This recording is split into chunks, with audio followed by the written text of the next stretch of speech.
hablando acerca de tecnologías eficientes en uso de energía. Justamente este será el tema de nuestro siguiente panel, el cual está integrado por Adriana Aguirre, ingeniera de ventas para el segmento industrial en la región de Centroamérica y el Caribe, Bombas Grumpos. Ella es ingeniera mecatrónica, egresada de la Facultad de Ingeniería Mecánica y Eléctrica de la Universidad Autónoma de Nuevo León en México. Cuenta con más de 8 años de experiencia laboral en el ramo de sistemas y soluciones de bombeo inteligentes. Desde hace 7 años ha trabajado en Grumpos, empresa reconocida a nivel mundial por su innovación constante y liderazgo en el mercado de soluciones de bombeo, afrontando los desafíos que plantean los grandes problemas globales del agua y el clima, teniendo entre sus objetivos principales mejorar la calidad de vida de las personas. Adriana ha desempeñado diferentes cargos, ha brindado atención y soporte a clientes en todo México, Centroamérica y el Caribe. Permaneció 4 años como especialista en equipos y soluciones de bombeo de presión constante para el ahorro energético y desde hace 3 años se ha desempeñado como ingeniera de ventas encargada de la región centroamericana y el Caribe, ofreciendo aplicaciones industriales. También tenemos con nosotros a Carlos Battenberg, gerente de Hidroconsult S.A. Carlos cuenta con un máster en Ingeniería Mecánica por la Universidad de Texas en Austin. Cuenta con más de 22 años de trayectoria en diseño e instalación de plantas de tratamiento de aguas residuales, con más de 200 plantas instaladas en Guatemala y la región. Además, con 10 años de experiencia en el diseño e instalación de plantas fotovoltaicas, con más de 10 megavatios instalados en Guatemala y la región.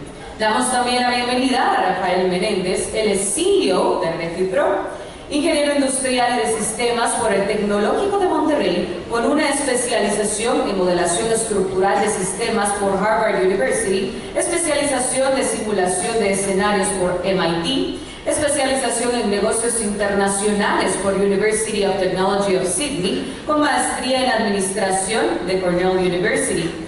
Además, cuenta con una especialización en refrigeración por Walter Brunner en Stuttgart, Alemania, y una especialización en movimientos de aire por Georgia Tech University.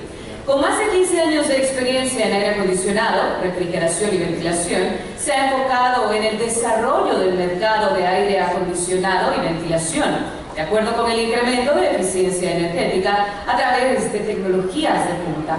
Ha estado involucrado en el diseño de diversos proyectos como edificios de oficinas y apartamentos, hospitales, climatización en la industria alimentaria, entre otros.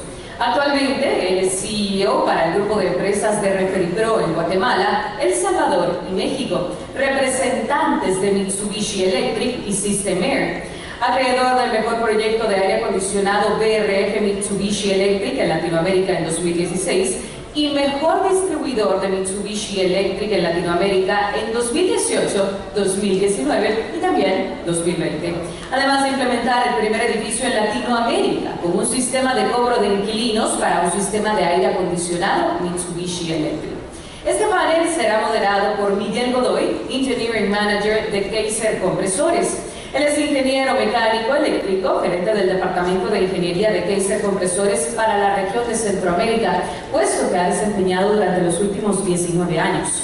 Él es responsable de más de 3.500 auditorías energéticas y análisis de demanda de aire en toda la industria, con experiencia en implementación de múltiples proyectos de mejora energética, calidad de aire, control, automatización, redes, diseño y mucho más. Capacitador y conferencista internacional con más de 250 seminarios impartidos, capacitado en Alemania, Estados Unidos, México, con más de 32 años como asesor e ingeniero de proyectos y soluciones para la industria. Así que iniciamos así con el panel Tecnologías eficientes en el uso de energía. A todos ustedes, bienvenidos.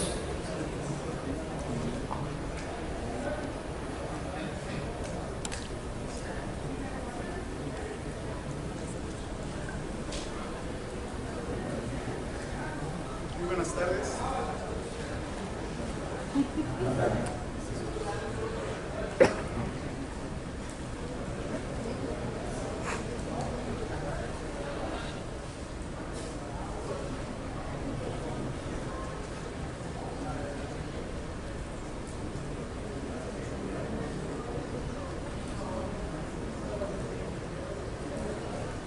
Quiero dar también la bienvenida a Juan Gómez Consuegra, gerente de operaciones de comercialización de CMI, ingeniero electricista de la Universidad de San Carlos de Guatemala, estudios en energía solar en el Solar Energy International en Denver, Colorado, estudios en administración de energía, certificación en innovación por el GIMI, Global Innovation Institute Management, certificación Efficiency Management 2.0, participación en eventos internacionales, Solar Power International en California, Interlumi en Panamá, exposiciones de eficiencia energética en Perú y Argentina, Expo Eléctrica en México, Simposio de Redes y Ciudades Inteligentes en Montevideo, Uruguay, Mercado Eléctrico Gas Natural versus Renovables No Convencionales en República Dominicana. Bienvenido.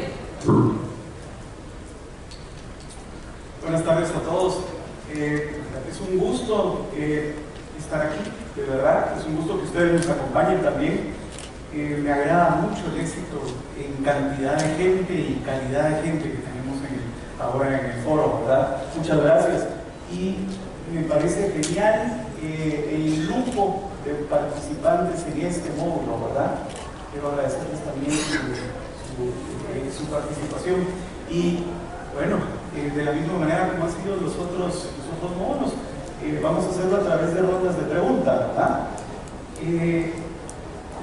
Enmarcados en las tecnologías eficientes, y por eso quiero preguntarle a Adriana Aguirre, ingeniera Aguirre, ¿cómo son los factores de compra decisivos que se deben considerar al momento de adquirir un equipo de bombeo? Bueno, buenas tardes a todos. Primeramente, pues muchas gracias por la invitación. Es un honor estar aquí. Yo vengo de México, de parte de Bombas Grumpos. Entonces, en la parte de bomberos sabemos que la industria pues maneja muchísimos sistemas de bombeo, ¿no? En diferentes aplicaciones.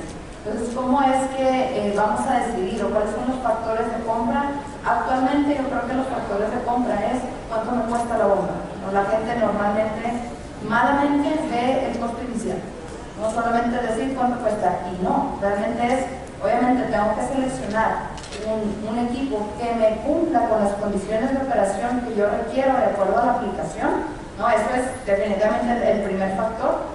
Después, yo quiero que ese equipo o ese sistema de bombeo me cumpla el punto de operación, pero a la vez que lo haga con la mejor eficiencia energética, ¿no? ¿Para qué? Para ahorrarnos dinero al momento de pagar la energía eléctrica. Y algo súper importante que yo creo que deberíamos de tener a la gente de compras que tome como una capacitación de eso, es decir, el LCC, ¿no? El Life Cycle Cost. Es el costo de vida de mi equipo, ese lo tengo que tomar en cuenta, realmente ese es mi costo, no el costo inicial. ¿De qué se compone el costo de vida del equipo? Va a ser todos los costos que me va a generar el equipo en toda su cantidad de vida, ¿no? Yo no quiero un equipo que me dure un año y va para la basura o lo cambio, ¿no? Realmente en un sistema de bombeo está pensado para decir, bueno, yo quiero que mi sistema me dure por lo menos 10 años, ¿no? Y que en esos 10 años, ¿qué costos son los que involucran? Pues va a involucrar, obviamente, mi costo inicial, ¿no? ¿Cuánto de adquisición? Mi costo de adquisición. Después, para instalarlo, ¿cuánto me cuesta instalar ese equipo? ¿Qué tantas personas tengo que poner? Eso es un costo derivado de mi equipo. Después, mi costo de operación, ¿no? Mi costo de cómo es que lo opero. Entonces, de ahí me va a generar un costo. Mi costo de mantenimiento, eso es súper importante. Hay equipos que les tienen que estar dando mantenimiento pues innecesariamente, ¿no? Y uno de los costos más importantes va a ser el costo, como ya lo mencionaban, el costo de energía eléctrica, ¿no? Se dice que de esos 10 años, en mi 100% de gastos que estoy haciendo ahí, entre el 77, pusieron ahí, pero entre el 77 y 85% de ese costo en los 10 años es el pago de luz eléctrica. Entonces lo ideal es, pues obviamente, seleccionar un equipo que sea eficiente energéticamente y que no sea realmente un costo o un gasto, sino que sea una inversión. Yo invierto mi dinero de manera inteligente para que ese equipo, con el retorno de inversión, se termine pagando solo. Gracias, Adriana. Gracias por mencionar el Life Cycle Cost, es una palabra o un concepto claro, ¿verdad? Por ciclo de vida. Sin embargo, quisiéramos oír algunos consejos, y por eso le quiero preguntar a Juan Elpidio, ¿cómo se justifica en general la eficiencia energética y qué dificultades se encuentran para invertir en ella? Sí, buenas tardes a todos. Pues la eficiencia energética, más que una justificación, es una cultura que se tiene que generar dentro de una empresa. Es una cultura que tiene que ser transversal en todo el proceso que tenga la empresa. Que tal vez en temas de proyectos, en temas de desarrollo, hay dos momentos claves. Uno, el momento de planificación, y el otro, el momento de operación. Y obviamente el de planificación incluye el desarrollo de X proyectos.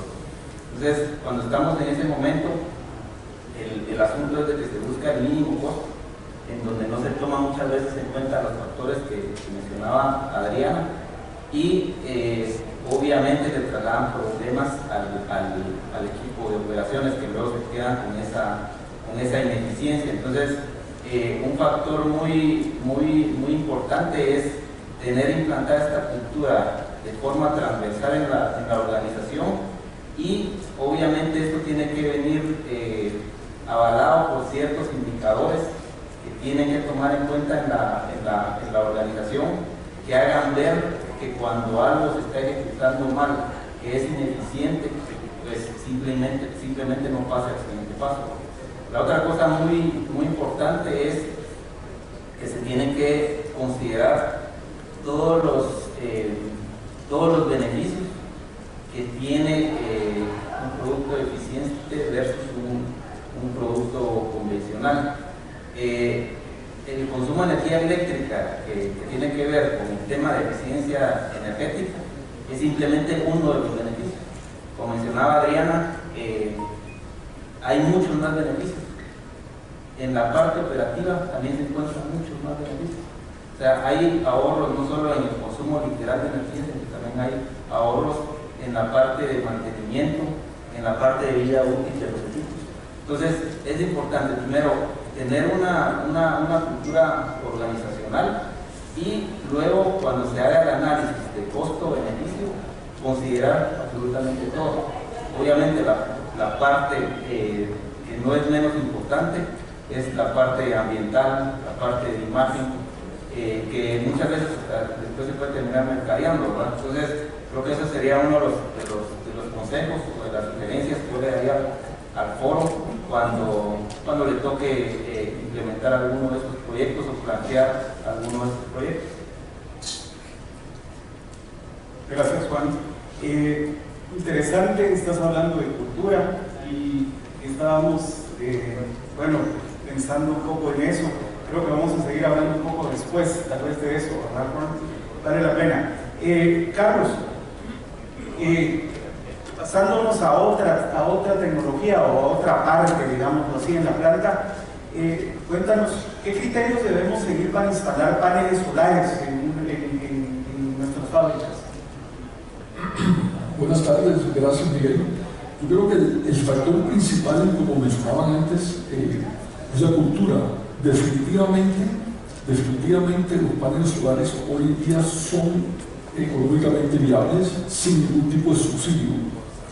¿Por qué digo que es cuestión de cultura? Porque hay empresarios que todavía 10 años, 12 años después de que se ha comenzado a popularizar en Guatemala, están esperando que baje un poquito el costo, porque el tiempo de retorno es muy largo. Por ejemplo, se demora 4 años, se demora 5 años, entonces yo prefiero no hacerlo. Hay dos aspectos con esto. Hay aspectos financieros que permiten que el retorno sea rápido sin consumir mucho capital en términos de leasing u otras opciones financieras. Entonces es muy importante, primero que todo, el tema de la voluntad, de que sí es viable hacerlo y que sí es factible. Y como mencionaba, estos empresarios que ya están pagando cero o muy poco de energía, algunos de ellos pueden ser su competencia. Entonces los paneles solares hoy en día no son una opción, es básicamente hay que hacerlo. Muchas empresas en Estados Unidos que están un poco más adelantadas que nosotros, ya estas grandes cadenas han tomado sus techos y están comenzando a poner paneles solares en los estacionamientos, techándolos primero, si fuera necesario tener aún más argumentos para poner los paneles. Habiendo dicho esto, con todo lo entusiasta y optimista que soy, ya al momento de tomar la decisión sería importante tener un análisis serio. Hemos hablado con algunos clientes a veces y nos dicen que yo no quiero hacer paneles solares porque la inversión es de X millones de dólares. Yo digo, ¿cómo así? Sí, porque me hicieron un estudio y cabe X megavatios en mi techo y tengo que invertir eso. Entonces, así como hay que ser optimista, digo yo que hay que hacerlo, también al momento de implementarlo si vamos con cuidado. No hay que poner 4 megavatios, ni 2, ni 1, podemos empezar con medio, podemos empezar con 250 kilovatios o 100, los sistemas son escalables. Habiendo dicho eso, hay que hacer un buen análisis de nuestro consumo, no solo la capacidad de techos, sino la capacidad de generación. Hay mucho software hoy en día que permite modelar digitalmente la generación de los sistemas, y es fascinante porque es muy apegado a la realidad. Entonces, con esta herramienta usted puede definir cuánto quiero generar. Por ejemplo, si soy un gran usuario, tengo que estar por debajo del perfil de carga porque no se puede inyectar. Y por último, habiendo hecho esto, entonces se exploran las opciones financieras. Si somos un gran usuario, sí, definitivamente hay que financiar para tener un flujo de caja positivo. De lo contrario, el retorno es rapidísimo. Gracias, Carlos. Para el ingeniero Rafael Menéndez, y para mí esto es importante verlo. Yo vengo del aire comprimido, Rafael, sí, y quisiera preguntarte qué es el aire acondicionado, qué importancia tiene la eficiencia energética en la climatización de ambiente. Gracias, buenas tardes a todos. Últimamente la palabra aire acondicionado ha estado un poco más de moda porque, gracias a Dios, hay mucho calor. Digo gracias a Dios porque es el sector en el que estoy. Pero si lo vemos desde una definición de un diccionario, aire acondicionado es una máquina que mecánicamente cambia las condiciones de ambiente de un lugar para poder hacer un proceso o tener una climatización. Eso es cambiar la temperatura y cambiar la humedad, los platos que fácil. Pero no es bien fácil, tiene un diseño, tiene muchas variables, y al ser aire acondicionado y cambiar el ambiente en un lugar, hay una percepción y una experiencia. Cada uno de nosotros en este lugar tenemos una percepción distinta. Si está frío, si hay calor, hay gente que tiene chumpa, hay gente que está en el piso, hay gente que... Todos sentimos distinto.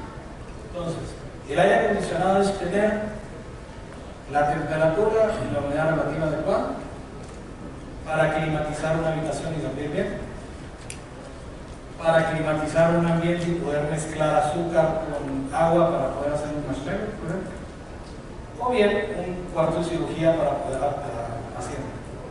Todo se engloba en lo mismo. Ahora bien, lograr eso es energía. Todas las tecnologías que hay en el mercado de aire acondicionado en frío, la diferencia es qué tan eficiente soy para el frío. Y ahí es donde está la parte que es la importancia de cuánto me voy a gastar para llegar a tener la experiencia que necesito tener y llegar a cumplir el objetivo que ando buscando.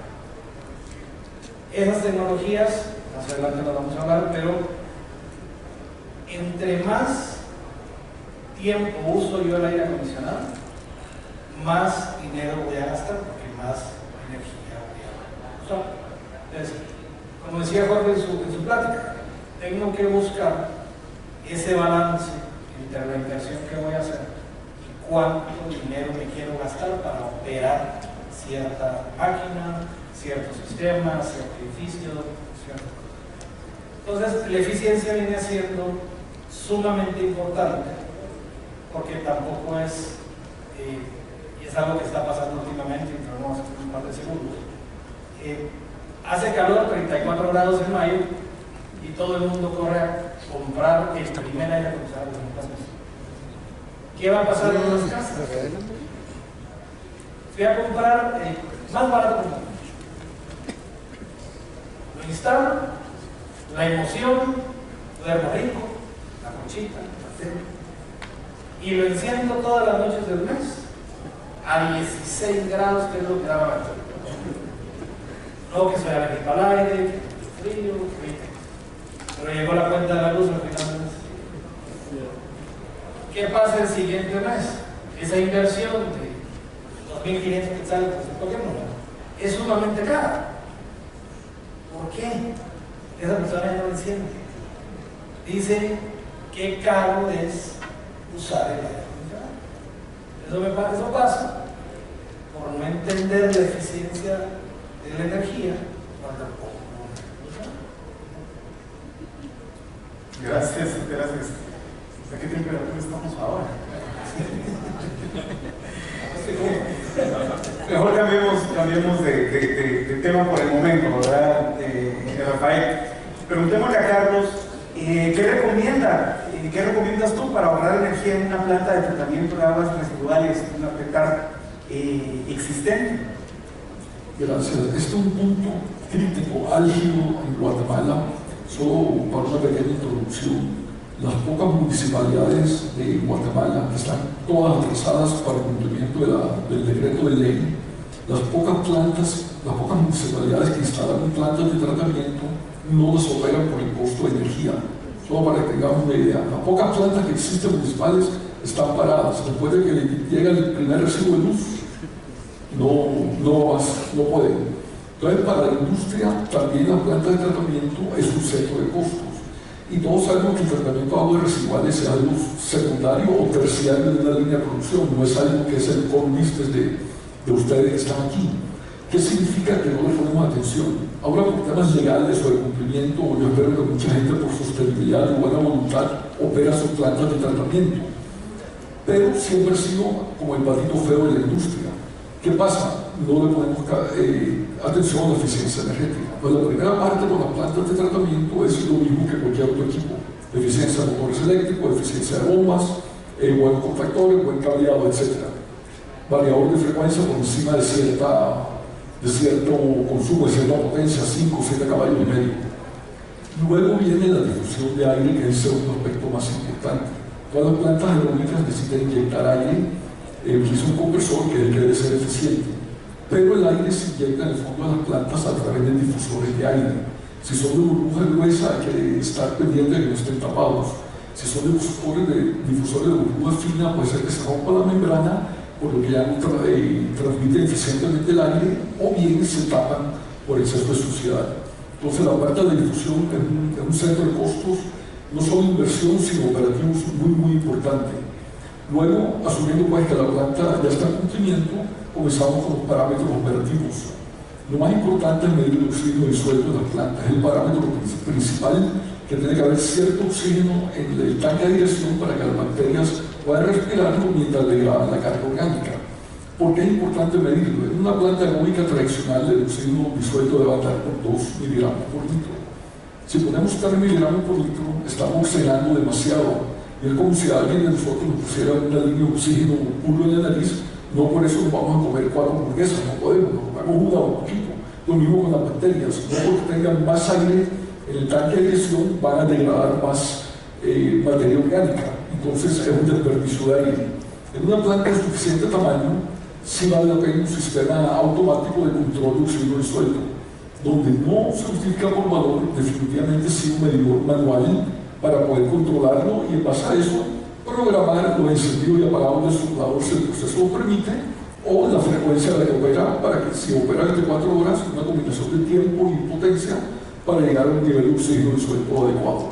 Por último, si están las partes del proceso, que puede ser que necesiten ciertos aditamentos, sea una carga industrial pesada alimenticia, solo para que la materia sea biodegradable. Entre más fácilmente sea biodegradable el agua residual, menos energía va a consumir, más eficiente el proceso. Gracias, Carlos. Interesante. Las plantas de tratamiento de agua es un tema que tenemos que tomar en cuenta, ¿verdad? Y esos tips no son realmente tips, son buenos consejos bien completos. Hay que ponerles mucha atención. Regresemos a hablar sobre equipo de bombeo, Adriana. ¿Qué es lo que se debería buscar o tomar en cuenta al momento de seleccionar un equipo de bombeo? Bueno, pues para seleccionar o qué es lo que se busca al momento de tener un sistema de bombeo, volvemos a lo mismo, ¿no? Yo necesito un sistema, o más bien yo necesito una solución, ¿no? Una solución dependiendo del tipo de aplicación. Entonces, esa solución debería ser de acuerdo al punto o los puntos de operación que yo requiera, ¿no? En donde, pues, un sistema de bombeo puede ir en muchísimas aplicaciones, ¿no? una bomba no es un sistema genérico como mucha gente lo piensa, ¿no?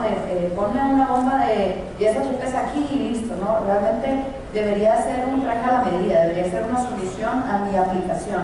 Va a ser muy diferente cómo voy a seleccionar un sistema de bombeo que sea para una caldera, que un sistema de bombeo que sea para suministrar agua a mi planta, o para un proceso en específico, o para la parte de torres de enfriamiento, etcétera, ¿no? Para lavado y limpieza. Hay muchísimas aplicaciones, por lo mismo existen muchísimos sistemas de bombeo, ¿no? Y también algo bien importante es pues, la parte de eficiencia, ¿no? Que me cumpla el punto de operación. ¿Qué es el punto de operación? Pues el flujo y la carga, ¿no? El flujo es el caudal, la cantidad de agua o líquido que yo quiero bombear de un punto a otro, ¿no? Y la carga que va a ser por la altura o lo que tengo que vencer en cuanto a pérdidas para que en la salida o en el proceso donde yo requiera esa agua me llegue a la presión que requiero, ya sea para un lavado, para activar cierta maquinaria o simplemente para riego, ¿no? En el caso de los plantas de tratamiento de agua, lo mismo, ¿no?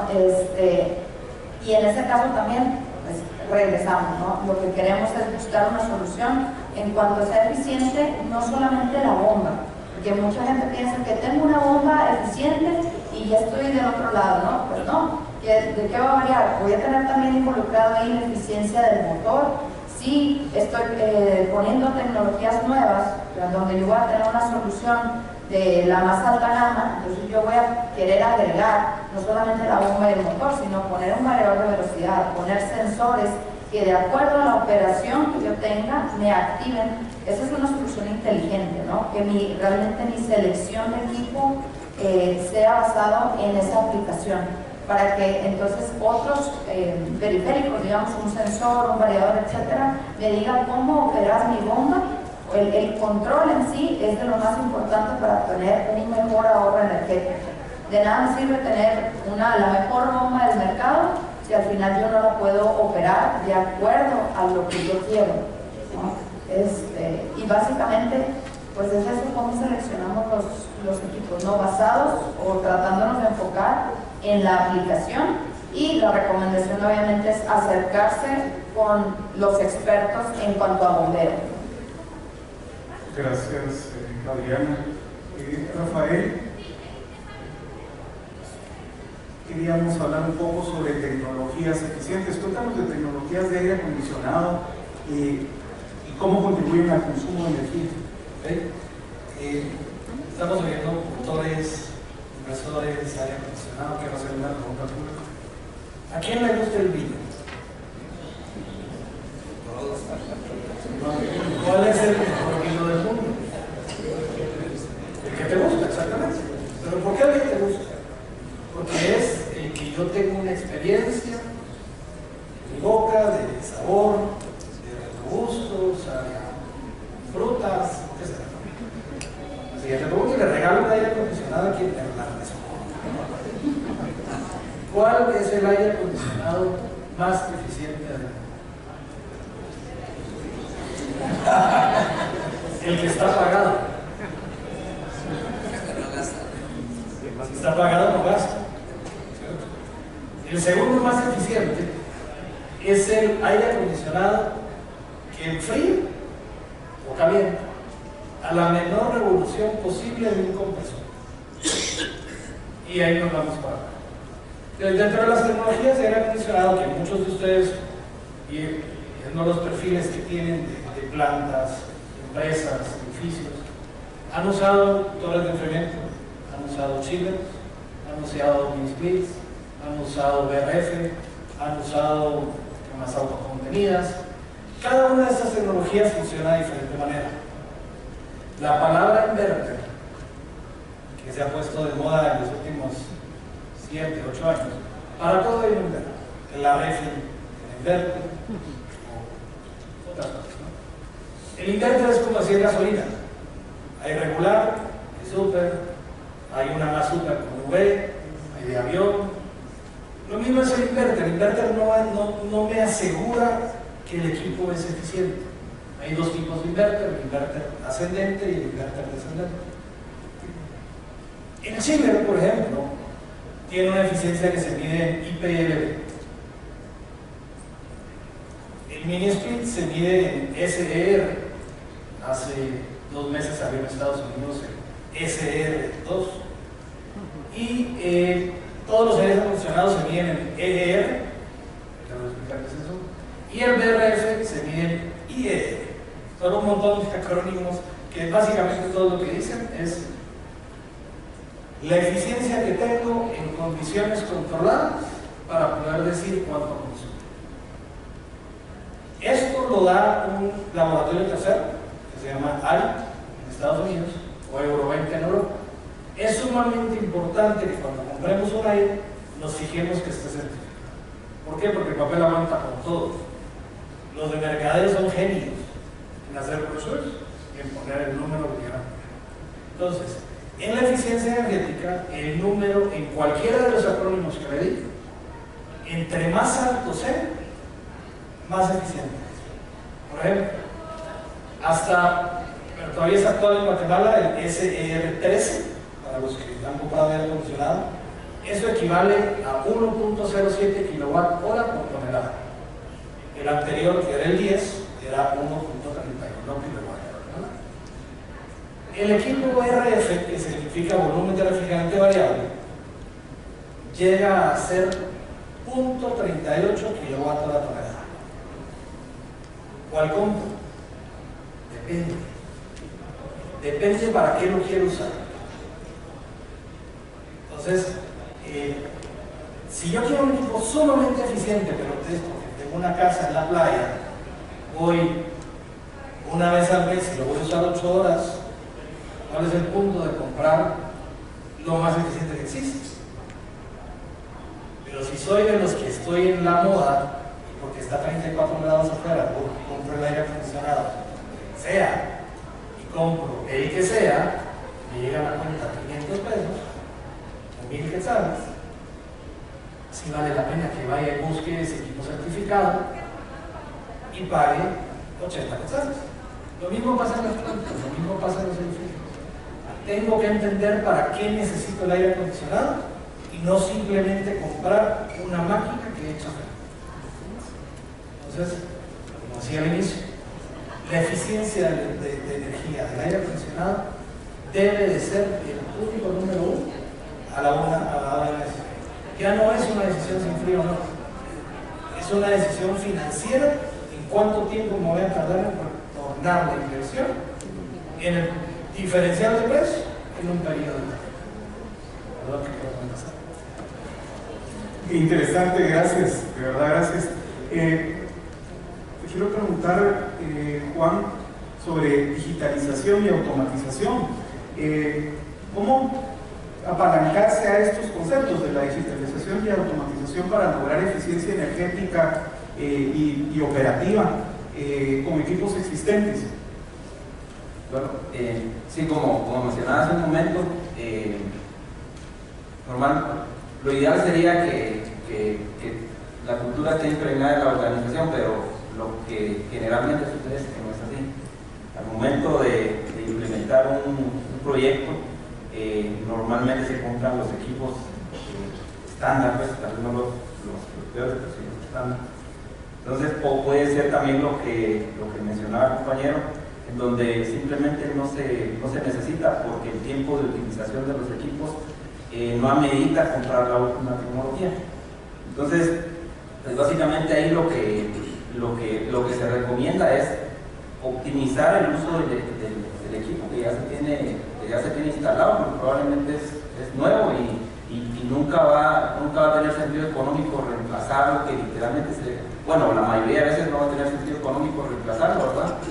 Entonces, ahí es donde la parte de digitalización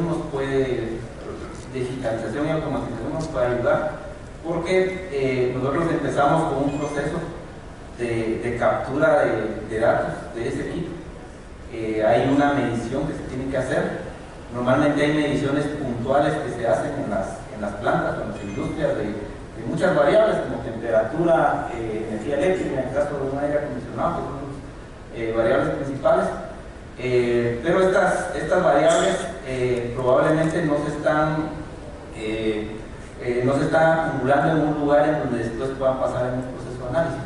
Entonces es importante implementar estos sensores, pero que estos sensores sí estén alimentando una plataforma que permita este proceso de análisis, y en función de este análisis de la información se tomen ciertas decisiones que pueden ser simplemente operativas, que tampoco requieran dar el siguiente paso y generar alguna automatización.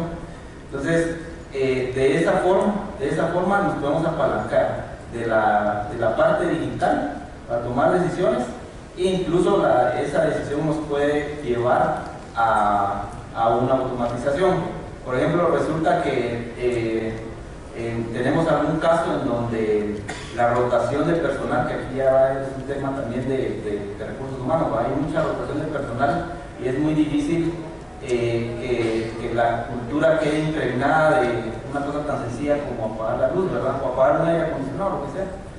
Entonces, a través de una automatización yo ya puedo institucionalizar esa cultura. Yo puedo identificar un equipo que es de los que más factor de utilización tiene y colocarle algún mecanismo que permita automatizar esa desconexión del mismo, o algo más sofisticado como una desconexión simple, sino que simplemente el equipo esté actuando en función de las variables correctamente, como el caso de un aire acondicionado. El aire acondicionado debe reaccionar en función del confort del cliente que nosotros tenemos, o del confort de nosotros mismos que nosotros tenemos seteado en el aire acondicionado. Nos debemos asegurar que eso pase. Entonces, una automatización complementaria nos puede ayudar a que un equipo que no nació de esa forma ya pueda tener esa habilidad, y con eso nosotros poder tener ahorros en consumo y en mantenimiento, como había platicado hace un momento. Gracias, Juan.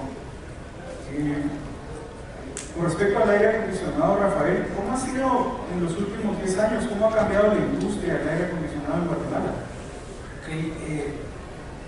El aire acondicionado se inventa en los 20, no voy a decir que lo inventó porque eso es lo que suena la competencia. De esa época, 1950 más o menos, hay muchos avances, compresores de refrigerante del R12, hay de amoníaco, hay muchas cosas que todavía se usan, pero empezaron a cambiar. De 1950 a 2010 no hay mayores cambios, el sistema de refrigeración, la potencia sigue siendo el mismo.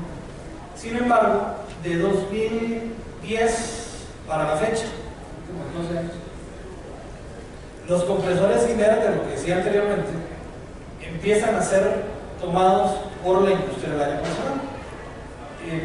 Mitsubishi Electric, en 1980 inventa el VRF, que es el volumen de refrigerante variable, y utiliza un compresor inverter y empieza en Asia a hacerlo. En Guatemala el VRF empieza en el 2010-2011 con diferentes marcas, pero ya empezamos a cambiar lo tradicional que veníamos de chillers, de torres de enfriamiento, de mini splits on-off, al punto que hoy en Guatemala es de los países en Latinoamérica donde más VRF se usa. Y la razón es porque muchos empresarios han empezado a utilizar la tecnología. Voy a comentar un caso rápido, no voy a mencionar al cliente, pero es un banco que está en la zona 4 que tiene 3 torres de enfriamiento. Con chillers enfriados por agua, con torres de enfriamiento, instalados unos hace 15 años, otros hace 20 y unos hace 10. Se hace el análisis financiero. Hoy día existe un chiller con tecnología de volumen de refrigerante variable para enfriar agua, que me da 1.58 kilovatios a la mesa, que es sumamente bajo. Se hace el proyecto, se analiza como buen banco, y a todos nos analizan, son muy buenos analizadores. Toman la decisión, se hace el cambio, y aprovechando la tecnología de aire acondicionado, cambiando de la tecnología vieja a lo nuevo, ahorro de agua, que ya no usamos agua, para enfriar el equipo. Implementan paneles solares, porque le liberamos el 80% de su trabajo. Y hoy ahorran el 49% de su factura de energía que corresponde al aire acondicionado. El payback está en 5 años. Y a la parte comercial ofrecemos 10 años de garantía. Entonces, lo que se convierte, y decía anteriormente, es una decisión financiera.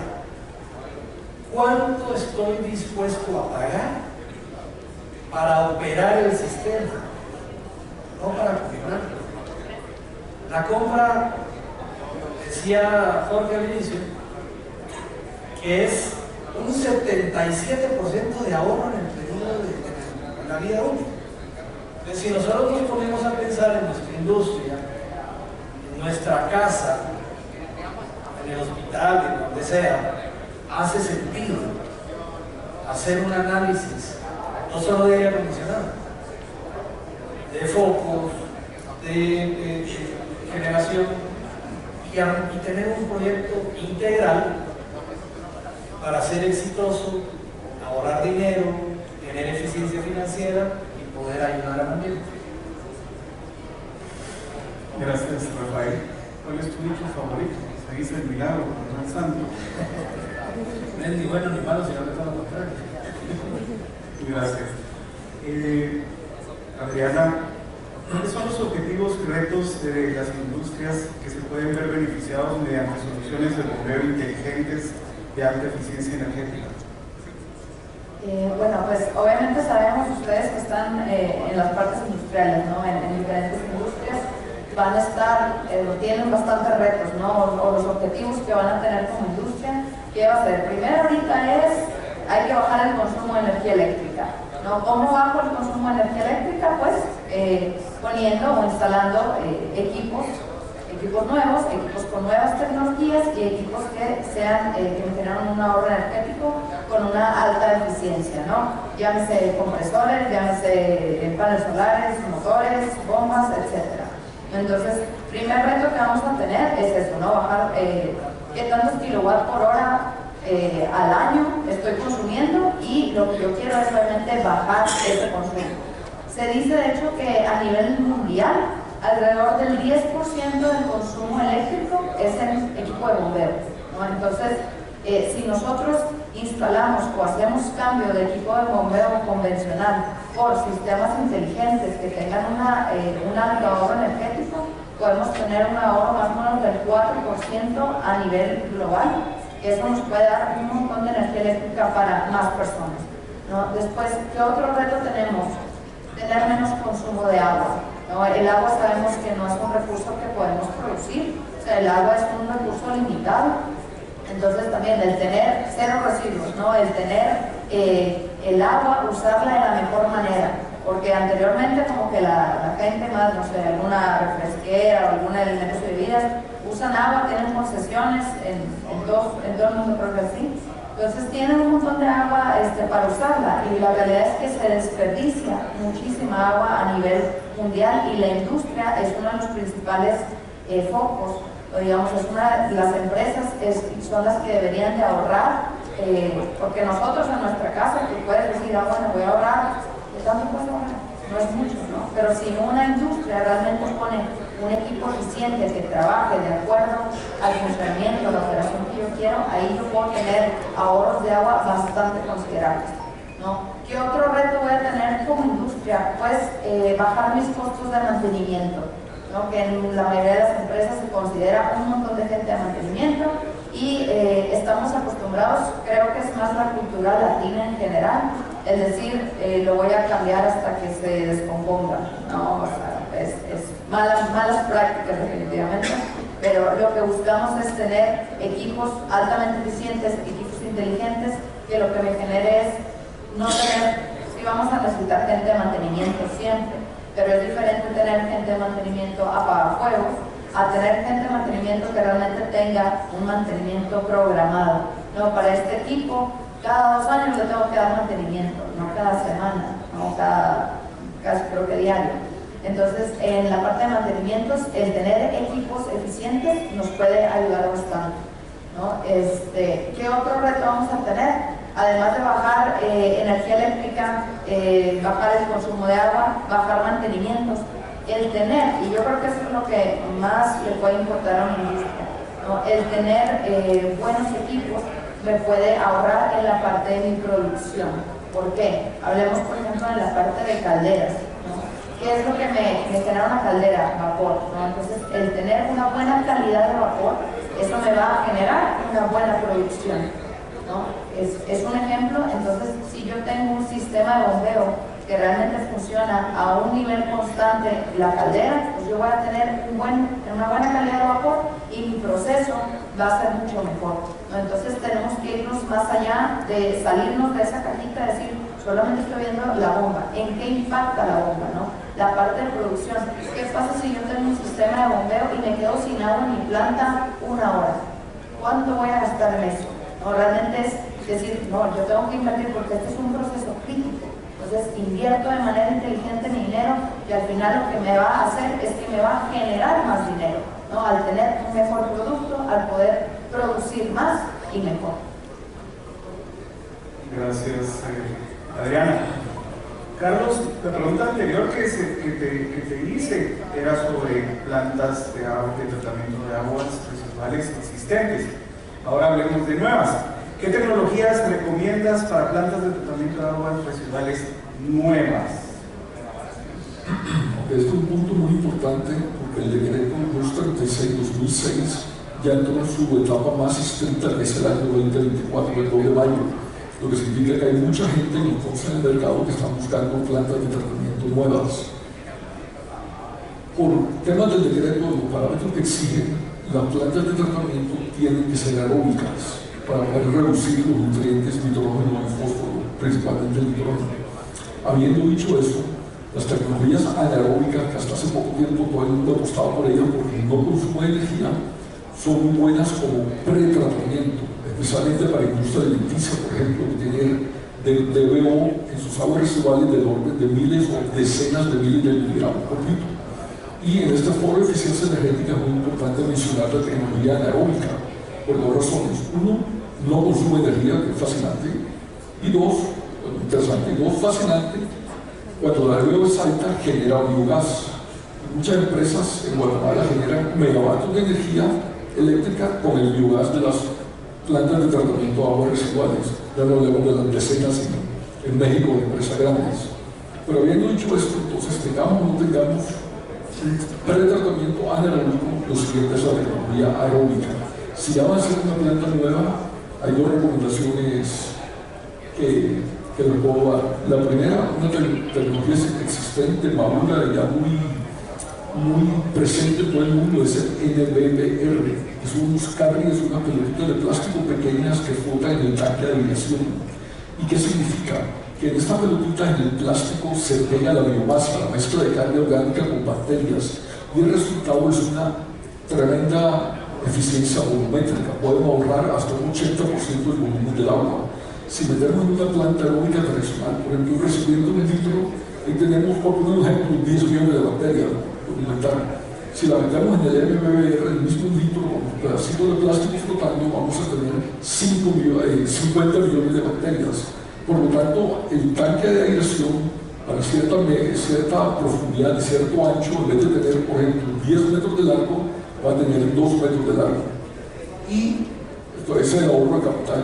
Y en costos operativos, ya no hay necesidad de invertir en energía eléctrica para mover toda esa agua, para mezclar, para que las bacterias estén cerca del oxígeno y cerca de la materia orgánica que degrada. Entonces es muy eficiente operativamente también.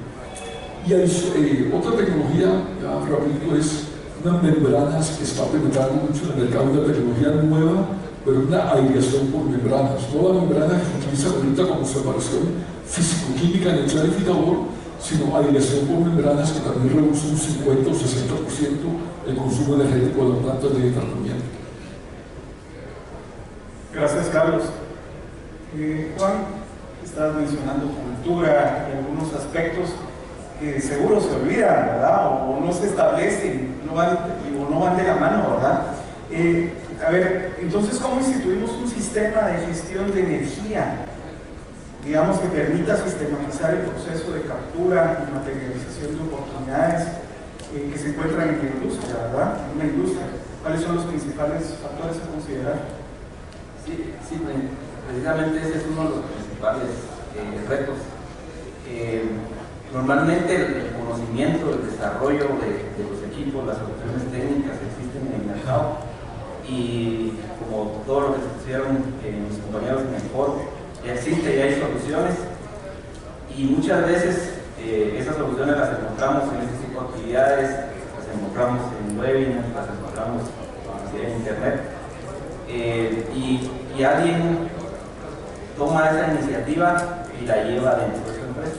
Dice, mira, yo fui a este foro y vi que hay una solución con la cual podemos operar de forma selección. El asunto es de que a la persona que se lleva la iniciativa de nuestra empresa, de cierta forma le es difícil si no existe un sistema dentro de la empresa que permita gestionar esas iniciativas. Entonces, el primer paso podría decir que es que la empresa reconozca que la energía eléctrica es algo que puede gestionar y que está bajo sus manos. Por ejemplo, la empresa X tiene consumo de energía eléctrica, se lo puede gestionar. El combustible, por ejemplo, eso yo no lo puedo gestionar. Ese es un costo variable que depende si hay una guerra, si hay unas cosas. Eso no está bajo mis manos, simplemente tengo un costo variable. No está dentro de mis manos, pero la energía eléctrica sí está dentro de mis manos. Entonces, eso es lo primero que tiene que reconocer cada industria. Luego de que reconoce que es algo que puede gestionar y que está en sus manos, tiene que tener una socialización con la alta dirección, con los directivos de la empresa. Ellos tienen que reconocer que es algo que tienen que monitorear, que tienen que reconocer que es algo gestionable, que obviamente tiene un buen porcentaje de participación dentro de sus costos, para que de esa forma se genere una política energética dentro de la empresa que tenga ciertas directrices, como por ejemplo colocar equipos eficientes cuando se desarrolla un nuevo proyecto, medir el consumo de energía, sacar indicadores de cuánto se está consumiendo energía por cada gramo de producción o a lo que se dedica esta empresa. Eso es súper importante. Luego de eso, hay que también generar una estructura dentro de la empresa en donde participen todos los interesados involucrados, el área de mantenimiento, el área de finanzas, el área de contabilidad, obviamente el área de operaciones, que normalmente va a traer las ideas a la mesa, y que en este equipo multidisciplinario se plantee un plan, se plantee ciertos objetivos que yo tengo que tener dentro de mi empresa asociados a la eficiencia energética, para que luego de que ya esté alineada la alta dirección y que esté también generado un plan con este equipo multidisciplinario, y nos aseguremos que si el equipo de operaciones tiene una iniciativa, el equipo de finanzas no va a decir no vos, porque eso no es la prioridad del negocio. Una vez tengamos eso, pues nos toca sacar una línea base, que es lo principal después de correr este proceso.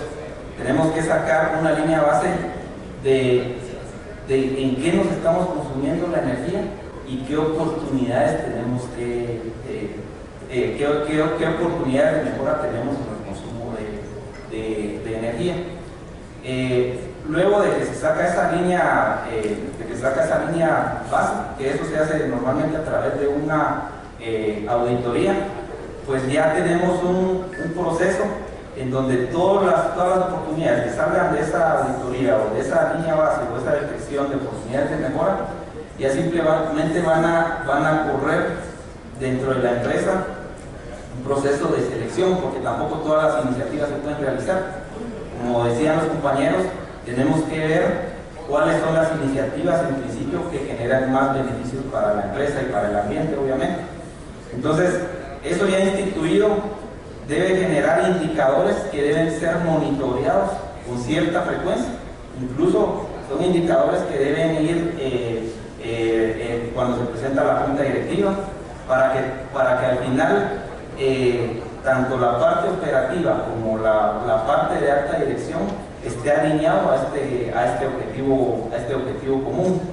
Y también entender que que este es uno de los primeros pasos que se hacen en el triángulo de la eficiencia. Tenemos la base en donde lo que hacemos es ahorrar, operar consumiendo la menor cantidad de energía posible, y luego de que estamos en ese proceso ya eficiente, entonces nos ponemos a pensar en implantar sistemas de energía renovable, porque si no, no tiene sentido que pongamos a generar paneles solares. Está muy bien, pero si tengo un proceso que está siendo ineficiente en su consumo, ¿no? O sea, eso no tiene un orden lógico, ¿no? Entonces, de esa forma, con esos pasos, ese resumen de pasos más relevantes, creería yo que una empresa puede implantar un sistema de gestión que le permita canalizar cada oportunidad, evaluarla y ejecutar las oportunidades que tengan más beneficios para ellos. Gracias a los panelistas. Solo quiero que tomemos en cuenta un poquito el tiempo. Me van a ayudar ustedes, por favor, a hacer unas conclusiones, ¿verdad? Como hizo Beatriz en el panel anterior. Pero hagámoslo con una frase contundente, fuerte, que despegue a la audiencia, a ellos, duro, sobre lo que hablaron ahora. Una frase, por favor, cortita, porque el golpe rápido, fuerte, tal vez es más penetrado, ¿verdad? Adriana, a ver.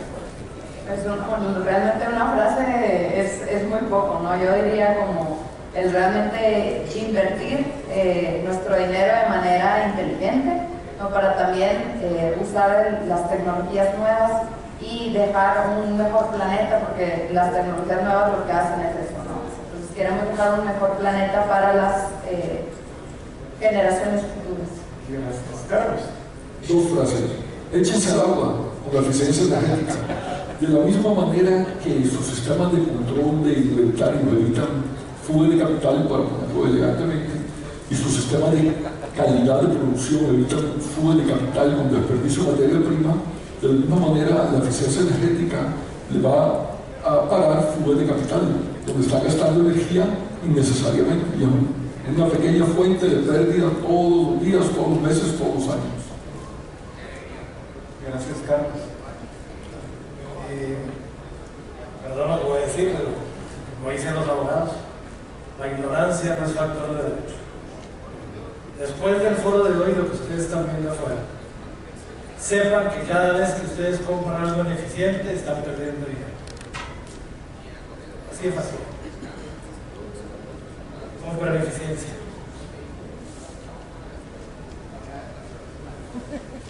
Mi frase sería: el momento es ahora. O sea, este es el momento para tomar acción. Platicábamos con unos compañeros en la mañana. O sea, si no tomamos la acción, pues ya no vamos a tener un mundo para vivir mañana para nuestros hijos, para las generaciones. El momento es ahora. Gracias. Mi frase es: fíjense que yo pienso que esto no es una opción, es una obligación. ¿De acuerdo? Muchas gracias a los panelistas, gracias a la genial exposición.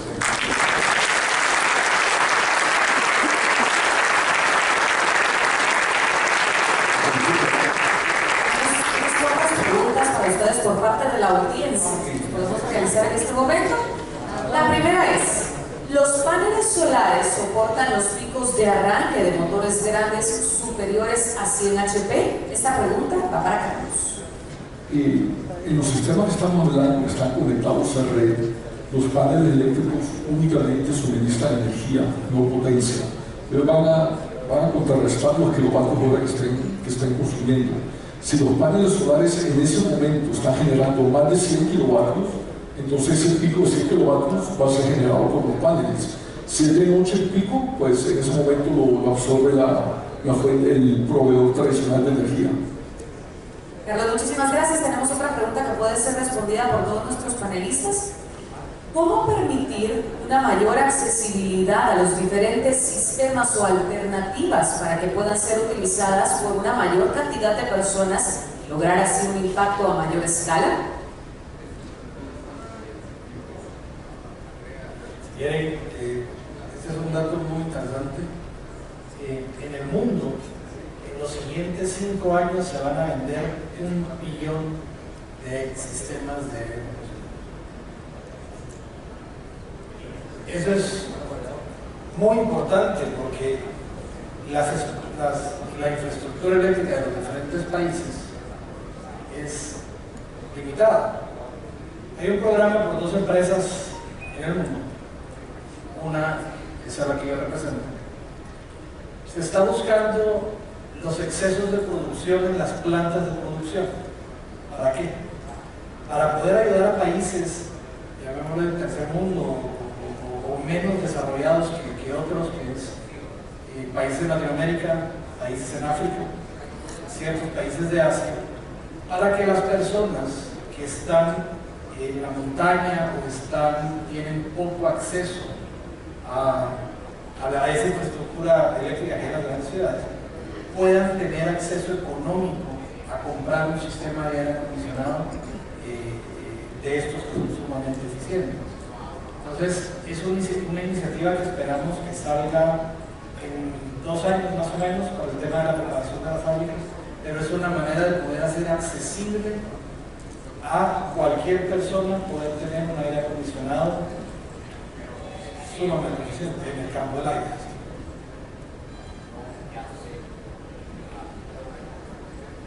¿Tenemos respuesta por parte de algún otro de nuestros panelistas respecto a esta pregunta? Perfecto, muchísimas gracias y tenemos una intervención. Por favor, adelante. Solo como comentario, nosotros sabemos que ahorita estamos en la era de la información, ¿no? Y sin embargo es cuando más desinformados estamos, obteniendo toda esa información y realmente no lo usamos. Entonces, el cómo, digamos que repartir la información, yo creo que algo bueno sería desde la parte de la educación, obviamente desde la educación en casa, pero también la educación en las escuelas, ¿no? O sea, todo esto, que a lo mejor hay ingenieros que tienen mucho tiempo usando tecnologías antiguas porque nunca se los enseñaron, ¿no? Entonces, a nosotros desde niños, desde universidad, nos empiezan a enseñar realmente las ventajas que tenemos y el beneficio que podemos dejar en el mundo usando pues, las nuevas tecnologías. Gracias. Adriana, muchísimas gracias y una vez más, gracias a nuestro moderador y a todos nuestros panelistas por formar parte del Foro de Eficiencia Energética 2023. Hemos finalizado este panel. Un aplauso.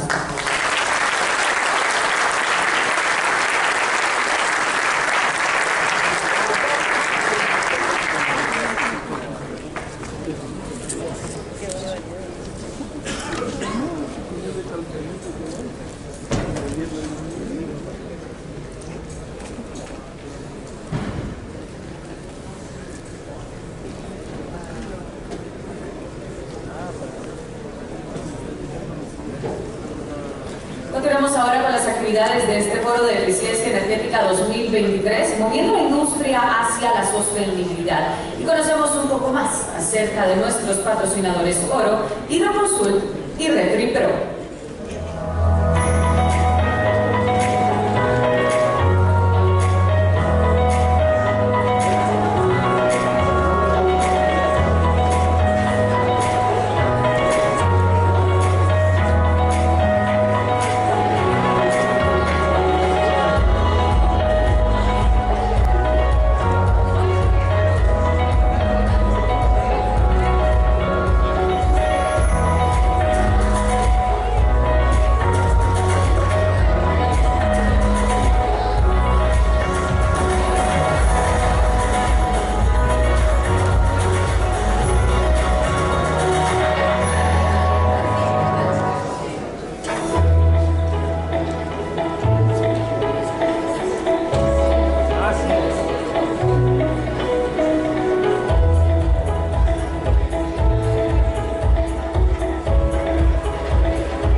Agradecemos a nuestros patrocinadores por hacer este evento posible y agradecemos también a cada uno de ustedes por interactuar con nosotros, hacernos llegar sus preguntas y comentarios a lo largo de esta jornada. Hemos podido dar lectura a algunas de ellas y sin duda alguna cada una de ellas ha enriquecido este foro durante este día. Así que tomaremos en este momento un pequeño receso de 30 minutos para que puedan descansar, pero los invitamos por favor a que puedan volver para escuchar una nueva conferencia. Muchas gracias.